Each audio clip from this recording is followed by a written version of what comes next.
मसीह में मेरे दोस्तों, जैसे कि मैंने मेरे पोस्ट में बताया हुआ है कि हम आज एक ऐसे कल्ट के बारे में बात करने वाले हैं जो आज भारत में बाकी सारी झूठी शिक्षाओं के समान फैल रहा है।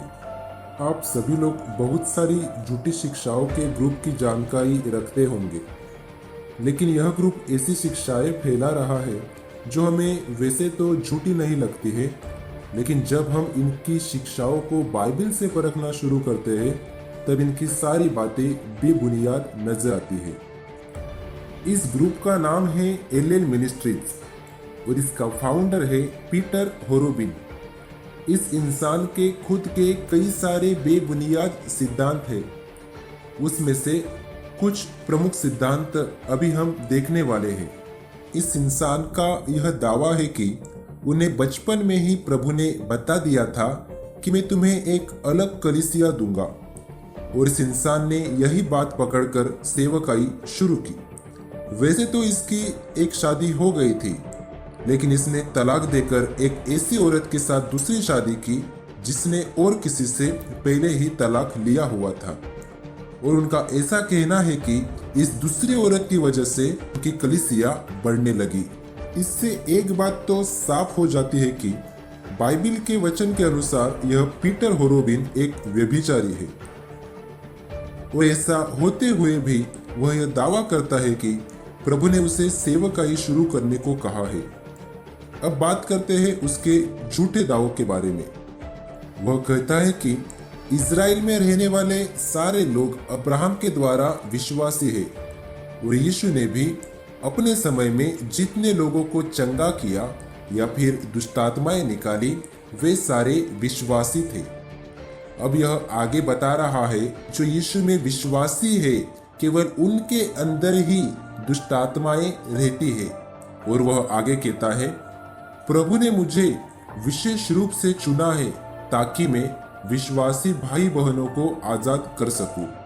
इनका ऐसा दावा है कि अगर किसी विश्वासी के जीवन में आज भी कोई समस्या है तो वह उसके दादा परदादाओं का पाप या पुरखों का पाप है। मेरे दोस्तों, आपने भी कई बार कई जगह ऐसी बातें सुनी होंगी, लेकिन यह पूरी तरह गलत दावा है। जब हम बाइबल पढ़ते हैं तब हम जानते हैं कि यीशु के प्रचार के दौरान या फिर पौलुस की किसी भी पत्री में इनके इस दावे से मेल खाने वाला कोई भी वचन हमें नहीं मिलेगा, बल्कि परमेश्वर का वचन ऐसा कहता है कि यीशु मसीहा जब क्रूस पर मरा तब उसने हमें सारे श्रापों से आजाद किया है। लेकिन हमारे बहुत सारे भाई बहन जो केवल चंगाई के लिए मसीहत अपनाते हैं, वे लोग अपने जीवन में परमेश्वर के इस वचन का अनुभव नहीं ले पाते हैं, और इसलिए उनकी समस्याएं कई बार वैसी ही रह जाती है, जिसका फायदा इन जैसे झूठे शिक्षक लेते हैं। वे आपके घर आकर तुरंत ही कुछ भी गलत शिक्षा नहीं देते, उल्टा वे आपको अच्छी लगने वाली बातें ही पहले बताएंगे, फिर आपसे दोस्ती करेंगे, फिर आपको उनके कोई मुफ्त ऑनलाइन सेमिनार में सहभाग लेने के लिए कहेंगे।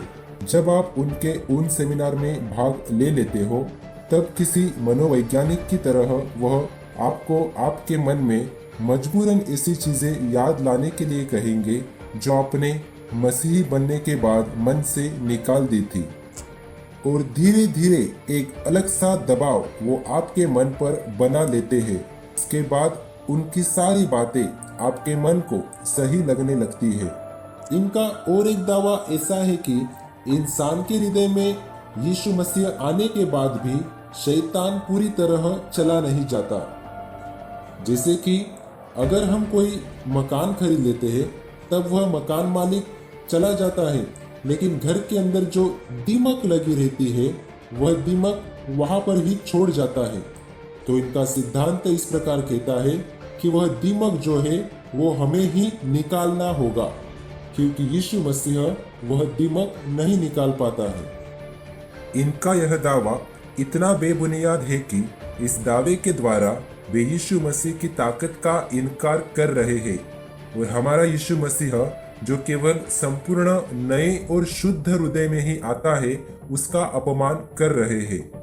अगर कोई मसीह में है तो वह नई सृष्टि है, पुरानी बातें बीत गई है, देखो सब बातें नई हो गई है।